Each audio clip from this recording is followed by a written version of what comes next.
L'État guinéen a été condamné par la Cour de justice de la Communauté économique des États indépendants de l'Afrique de l'Ouest, Communauté économique des États de l'Afrique de l'Ouest.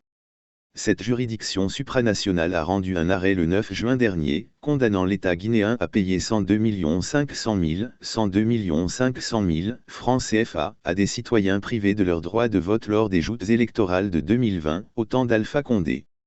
Il s'agit d'une décision sans précédent en matière électorale. De quoi s'agit-il?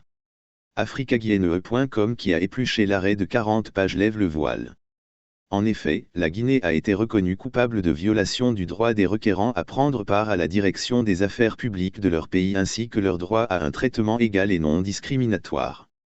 Le 12 mars 2020, Abdoul Gadiri Diallo et 258 autres citoyens guinéens résidant au Sénégal ont saisi la Cour de justice de la Communauté économique des États indépendants de l'Afrique de l'Ouest. Ils ont reproché à l'État de Guinée la violation de leur droit de prendre part à la direction des affaires publiques de leur pays, leur droit à un traitement égal et non discriminatoire et leur droit à un recours effectif. Des faits prévus par les articles 7 et 33 du Protocole sur la démocratie et la bonne gouvernance, 21 de la Déclaration universelle des droits de l'homme, 3 et 13 de la Charte africaine des droits de l'homme et des peuples et 25 du Pacte international relatif aux droits civils et politiques. Ils expliquent que pour exercer le droit de vote en République de Guinée, chaque citoyen doit disposer d'une carte d'électeur délivrée par la Commission électorale nationale indépendante à l'issue des opérations de recensement. Comme le stipule l'article 3 du Code électoral guinéen, sont électeurs, tous les Guinéens âgés de 18 ans révolus au jour de la clôture de la liste électorale, jouissant de leurs droits civils et politiques, nonobstant les dispositions de l'article 44 du Code civil, et n'étant dans aucun des cas d'incapacité prévus par la législation en vigueur. L'article 6 du même code dispose que l'inscription sur une liste électorale est à la fois un droit et un devoir pour tout citoyen remplissant les conditions légalement requises. Ces citoyens affirment que malgré les prescriptions de la loi, et le fait qu'ils sont tous de nationalité guinéenne résidant au Sénégal, ils n'ont pas pu s'inscrire sur les listes électorales. Or, mentionne-t-il, le recensement est un préalable indispensable pour obtenir une carte d'électeur, sans laquelle il est impossible de participer aux opérations électorales.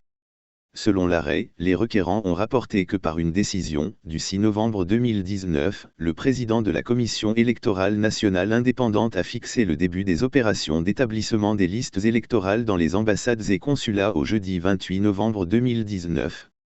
Ils expliquent en outre que pour les opérations de recensement des Guinéens de l'étranger, le président de la CENI a imposé, de façon unilatérale, des conditions qui ne sont pas prévues par le code électoral révisé.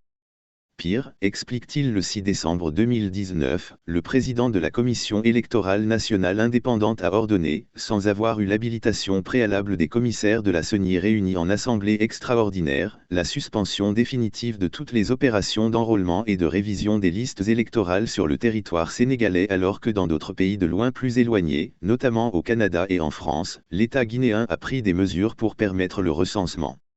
des Guinéens qui y résident. Estimant dans ces conditions qu'ils ont été privés de leur droit fondamental de bénéficier d'une carte électorale et, par voie de conséquence du droit de participer, en tant que citoyens, aux opérations électorales en perspective, les requérants ont saisi la Cour de justice de la Communauté économique des États indépendants de l'Afrique de l'Ouest pour faire valoir leur droit constitutionnel de participer aux élections législatives et présidentielles et au référendum constitutionnel.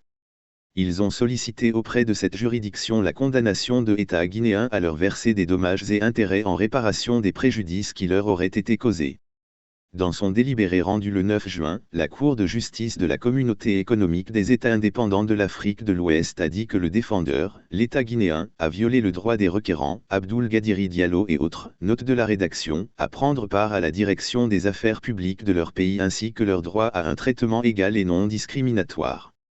La Cour présidée par le juge Edouard Amoako Azant a condamné l'État guinéen à payer à Abdoul Gadiri Diallo et 258 autres la somme totale de 102 500 000 francs CFA.